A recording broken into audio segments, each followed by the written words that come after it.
नमस्कार दोस्तों, राम राम, जय श्री राम। तो ये मेरा आज का ब्लॉग, और आज के ब्लॉग में मैं आपको दिखाने वाला हूँ मंदिर का व्यू। मंदिर के जो आसपास का जो वातावरण है, जो आसपास की शांति है, वो आप भले ही महसूस नहीं कर पाओगे, पर मैं आपको ज़रूर यहाँ का माहौल बताऊँगा कि यहाँ पर कितना आनंद आता है भाई। तो सबसे पहले मैं आपको दिखा देता हूँ, फ्रंट करके दिखाता हूँ। तो ये वाला मंदिर है भाई, ये करोल वाली माता का है और ये सोलन में पड़ता है। और यहाँ के जो आसपास का नज़ारा है, सारे तरफ जहाँ भी आप नज़र डालोगे आपको व्यू इसमें ब्लॉग में दिख ही रहा होगा। कितना अच्छा व्यू है, पेड़ ही पेड़ है सारे बांध के, ये नीचे तक जितना भी आप दूर दूर तक देखोगे, पार को भी पहाड़ है। और ये जो मंदिर है ये बिल्कुल टॉप पर है पहाड़ों में, और यहाँ पर बहुत ही दूर दूर से लोग आते हैं। तो सबसे पहले मैं आपको यहाँ से दिखाना शुरू कर देता हूँ। ये यहाँ पे लगा हुआ झंडे वगैरह, यहाँ भी झंडा है, यहाँ भी झंडा है, यहाँ भी। और ये है हमारे बजरंगबली जी, श्री हनुमान। और यहाँ पे शिवलिंग है, जय महाकाल। यहाँ पे माता की मूर्ति है, और इधर फ्लैग वगैरह लगे हुए सनातन धर्म के। देखो इधर घंटियाँ वगैरह है, और अंदर माता की मूर्तियाँ हैं। तो अंदर है, तो आपको मैं यहीं से बता देता हूँ कि भाई क्यों हमें मंदिर जाना चाहिए, क्या ऐसा रीज़न है कि हम मंदिर जाएं। ये देखो, ये बोर्ड वगैरह लगे हुए हैं, और ये भी। तो इसके बारे में बैठकर बात करते हैं। तो मेरे को अभी तक कितना टाइम होगा कि मैं जब भी फ्री होता हूँ, भले ही दूर है, मैं यहाँ पे आता हूँ भाई, क्योंकि मुझे शांति मिलती है यहाँ पे। वो सुख मिलता है जो और कहीं नहीं मिलता है, चाहे आप कितना भी धन दौलत कमा लो। लेकिन कुछ चीज़ ऐसी होती है जहाँ पर आपको सबसे ज़्यादा सुख शांति मिलती है, आपका मन शांत होता है। तो मैं जब भी फ्री होता हूँ, जब भी मेरे इसमें मन में झंझट होता है, किसी प्रकार कोई भी बात होती है, तो मैं मंदिर चला जाता हूँ। मैं ये नहीं कहता हूँ कि आप माता के जाओ, किसी भी मंदिर जाओ, सनातन धर्म के सभी देवी देवता एक ही है, रूप अलग अलग है, शक्तियाँ एक ही है।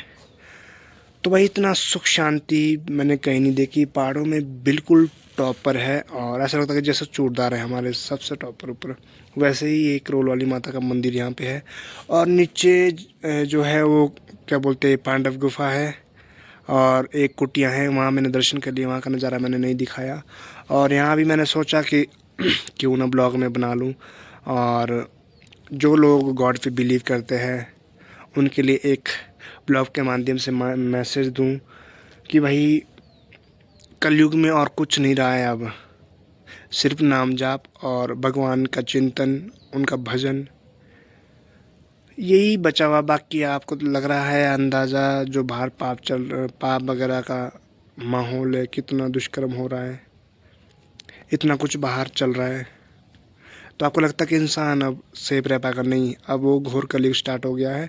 तो इसलिए अपने आप को पूरी तरह से भगवान के चरणों में समर्पित कर दो, उनके शरण चले जाओ, वो आपकी ज़रूर रक्षा करेंगे। चाहे आप किसी भी देवता को मानते हैं, सभी में शक्ति है। और दूसरी बात, अपने घर में डेली भाई कुल इष्ट देवता और इष्ट देवता की जोत जलाओ। आपको कहीं भी इधर उधर भटकने की ज़रूरत नहीं है। इसलिए आपके आसपास जो भी मंदिर होता है, जब भी आप फ्री होते हैं वहाँ ज़रूर जाइए, उनके दर्शन करिए। आपका फ़ायदा ही होगा, आपका कभी भी घाटा नहीं होगा। कम से कम यार इतनी बात है ना कि जितना आप शॉपिंग करने जाते हैं या बेफालतू के कामों के लिए दूर दूर चले जाते हैं घूमने, और वहाँ आपको ऐसा कोई सुख नहीं मिलता है, तो इससे अच्छा है कि अपने आसपास के कई भी जो मंदिर है वहाँ पर जाइए, बैठे चिंतन करें, अपने बारे में सोचें, अपने से प्रश्न करें कि मैं कौन हूँ। कभी आते हैं ऐसे दिमाग में सवाल, मैं कौन हूँ, क्या कुछ हूँ? नहीं आते, क्योंकि आपने कभी पूछे ही नहीं।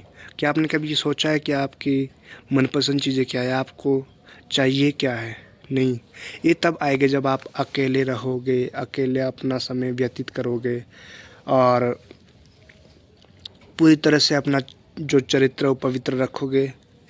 तो आपको खुद न खुद मन से क्वेश्चन आने लगेंगे कि आखिरकार असल में सच्चाई क्या है, इंसान क्या है, क्यों आपका जन्म हुआ है। हम जो भी यार कमा लेंगे ना, मैं सबके लिए हाथ जोड़ के बोलता हूँ भाई, जो कुछ भी हम पैसा धन दौलत कमा लेंगे वो यहीं रह जाएगा। वो हमारे जो भोगने के लिए वो यहीं है, वो फैसिलिटी है, उसको परमानेंट मत समझो। वो यहाँ जीने के लिए साथ तो सिर्फ कर्म जाएंगे आपका। जो ये दान पुण्य इसका फल जाएगा, सब कुछ जो ये परोपकार वाली चीज़ें साथ जाएगी। और किसको आपने सुख पहुंचाया है, किसको दुख पहुंचाया है, इनका ऊपर ही हिसाब किताब होगा। और शास्त्रों में सब कुछ लिखा हुआ है। मुझे ऐसा कोई पूरा पता नहीं है ना, मैंने इतने शास्त्र पढ़े हुए, पर जहाँ से मैंने गुरुवाणी से सुना हुआ है वो हमेशा यही कहते हैं कि भाई कमाओ, ज़रूर कमाओ, पर मेहनत का कमाओ, जो भी कमाओ, और जितना हो सके उसमें से कुछ परसेंट किसी गरीबों को दे दो, असहाय लोगों को दे दो, और जहाँ भी आपको अच्छा लगता है दान देना वहाँ दे दो। बट अपना कर्म ना छोड़ें और कर्म को धर्म के साथ करें। कोई भी ऐसा गलत काम ना करें जिससे अधर्म हो जाए, पाप हो जाए, क्योंकि पता नहीं पिछले जन्म के कितने पाप ऐसे हैं भाई जो आपको अभी भी भोगने हैं, और इस जन्म के भी पाप तैयार हो रहे हैं जो आप कर रहे होगे। तो ऐसी बात है भाई, मंदिर में बैठ के ना नई नई बातें याद आने लगती है। मुझे नहीं पता मैं जो ब्लॉग में बोल रहा हूँ ना, मुझे क्षमा करे कि मैं क्या बोल रहा हूँ, और मैंने ये ब्लॉग अपलोड कर देना है। मैंने कुछ भी इसमें से काटना नहीं है। मैं जो भी बोल रहा हूँ मेरे मन में आता जा रहा है और मैं बोलता जा रहा हूँ, क्योंकि मुझे लगता है भाई कि जो भी मेरे ब्लॉग देखते हैं, क्योंकि बहुत सारे मेरे ऐसे सनातनी भाई है जो कट्टर सनातनी, जो भगवान पर बहुत ज़्यादा विश्वास करते हैं, उनके लिए इस ब्लॉग के माध्यम से कुछ मैसेज पहुंच जाए कि अपने धर्म के लिए कट्टर बनो। चाहे भाई गर्दन पर चले जाए, पर अपने धर्म के कट्टर रहो। मतलब ऐसे आपस में बंटो ना, क्योंकि हम सनातनी हैं भाई, सनातनी। तो ऐसी बात है। और यहाँ की ऊर्जा ऐसी है ना जो हर कोई आदमी महसूस नहीं कर पाता। अभी ना जंगल पूरा खाली है, यहाँ पे कोई भी नहीं है। पंडित आता है सुबह शाम पूजा करने के लिए और चले जाते हैं। तो मैं यहाँ पे अकेला हूँ और आसपास सारे पेड़ पौधे, बहुत ऊंचाई पर ये मंदिर है। तो कहीं को तो डर भी लगता है, अगर वो अकेला था, ऐसा लगता है कि जंगलों का एरिया है, कुछ आ ना जाए। ऐसा कुछ नहीं है भाई, माता की कृपा है, माँ का आशीर्वाद है। और जब भी माँ का बुलावा आता है तब मैं यहाँ पे आता हूँ। और ऐसा नहीं मैं यहीं आता हूँ, और जगह भी मैं जाता हूँ जो आसपास के मंदिर होते हैं, पर यहाँ से मेरा कुछ अलग ही लगाव है। क्योंकि एक पुत्र का माँ से ज़्यादा और क्या ही लगा हो सकता है भाई। माँ माँ होती है, माँ को सर्वश्रेष्ठ मान दिया गया है, सर्वप्रथम उनको जो दर्जा दिया गया है और उनको सबसे बड़ा माना गया है। तो माँ माँ होती है, इसलिए पुत्र कैसा भी हो, माँ उसके हर दुख पाप को क्षमा कर देती है। माँ बड़ी दयालु कृपालु होती है भाई। तो मैं जब भी मुझे लगता है समय में यहाँ आता हूँ, क्योंकि मेरी जो जिन्होंने मुझे जन्म दिया है उनसे तो अभी दूर है, बाहर रहना है। जब भी माँ की याद आती है तो भाई माँ के चरणों में आते हैं, ये भी माता ही है। तो ऐसी बात है। और ऊर्जा का संग्रह यहाँ पर ऐसा है कि बिल्कुल पॉजिटिविटी है। संसार का क्या चल रहा है, क्या लेना देना, कुछ माइंड में नहीं आता है। ऐसा लगता है कि बस यहीं रहूं और इनके चरणों में इनकी सेवा करूं। बहुत से ऐसे पॉजिटिव थॉट आते हैं भाई, क्या मज़ा है। तो इसलिए मेरा आप सभी से भी विनती है, गुजारिश है कि जब भी फ्री हो अपने आप को टाइम दो, अपने आप को इम्प्रूव करो, नहीं तो भाई कुछ नहीं होने वाला है। तो यही बात थी।